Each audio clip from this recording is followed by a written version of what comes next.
CNN. Stop. Question. What is money? What is money? Money is a non-existent theoretical force that has never, does not, and will never exist except in theory on computer screens. People die and starve because they don't have enough digits on a computer screen. It's incredible and it's extraordinary and it's grotesque, but unfortunately it's true. People think, what is money? Well, how is money created? There's another big question. Oh, it's governments. No! It's private banks lending non-existent money called credit. What is credit? There's your credit. That's it. When you go into a bank and you want to borrow $50,000, the bank doesn't print any money. It doesn't move precious metals anywhere.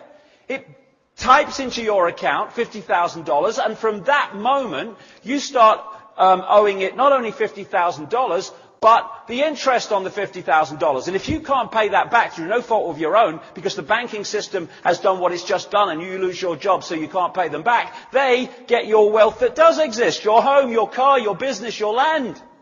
It's been going on for centuries. This is why it has sucked the wealth of the world into the hands of the few.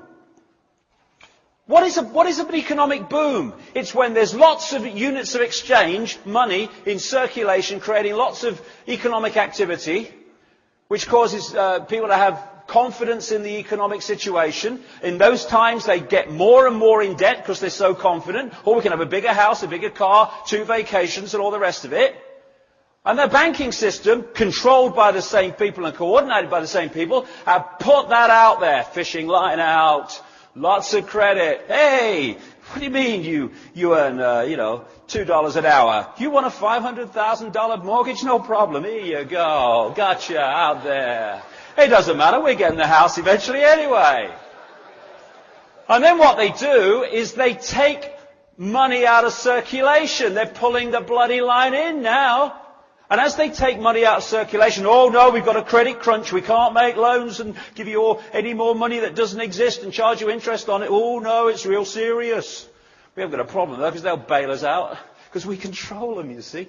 So, and then what happens if we move over here into a slump or a depression, not because anyone doesn't want to work, not because people want to lose their homes, but because there is not enough units of exchange in circulation for the economic activity to go on that allows them to earn the money to pay back the loans. So now the banks go, thank you very much, I'll have some of that. And the only difference between a boom and a bust is what the private banking cartel has allowed as units of exchange through credit or not through credit. I heard a politician, they all look the same to me. I don't know, I can't tell them apart. They've all got dark suits with heads on and their mouths are moving. That's all I can... I've seen someone in the last few days.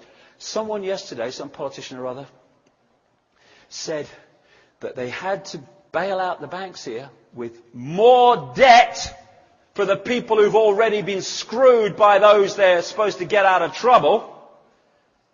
Main Street cannot function without credit. People can't pay their bills without credit. Big question. What the hell system allows that to be the case? No. So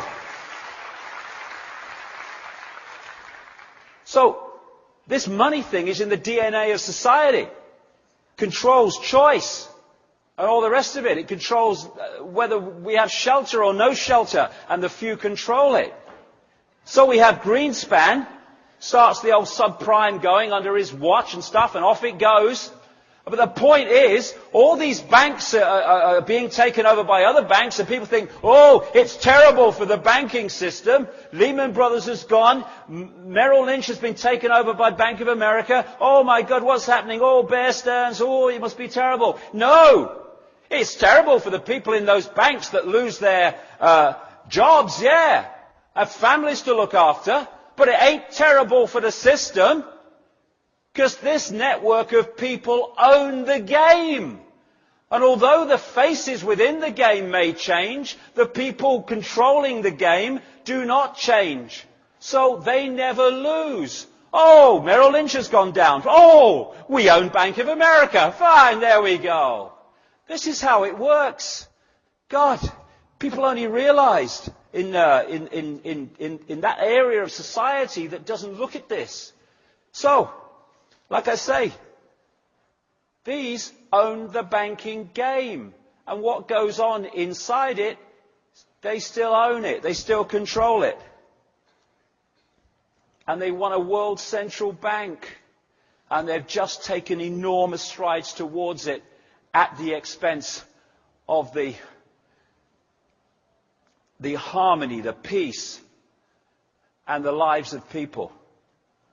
There you go. There's the banking system. There's the world financial system. Las Vegas frickin' casino. That's all it is. It's nothing to do with the benefit of human beings and daily life among the mass of the people. It's just a casino. And this guy, old Paulson, Henry Paulson, he's in old Goldman Sachs, head of Goldman Sachs, where the old subprime thing was going, and Goldman Sachs was massively involved in all that stuff. He then goes through the revolving door between the corporations and government, becomes Treasury Secretary, and then he says, oh, I've got a great idea. Let's give what is $1 trillion and then some to the banks, not least because when I've finished in government, I'm going back through the door into the banking system. And we stand for this. We stand for this. And of course, what is the basis of it? Be afraid. Be afraid. When people are frightened of anything, they give their power away. Oh, isn't it wonderful, however, how many people in this country have said, we don't want this now. We're making strides here. Because the politicians are voting for their shadow people masters. They're voting against the vast number of people in this country that can now see it. It's so bloody blatant.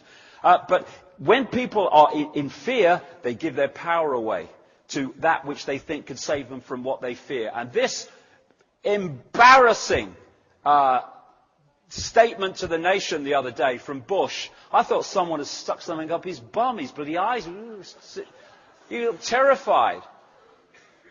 I'm kind of paraphrasing, but this is what he said. Be afraid. Just be very afraid. Lost homes, savings, all that stuff. Just do as we say and we'll save you all. God bless America. Thank you.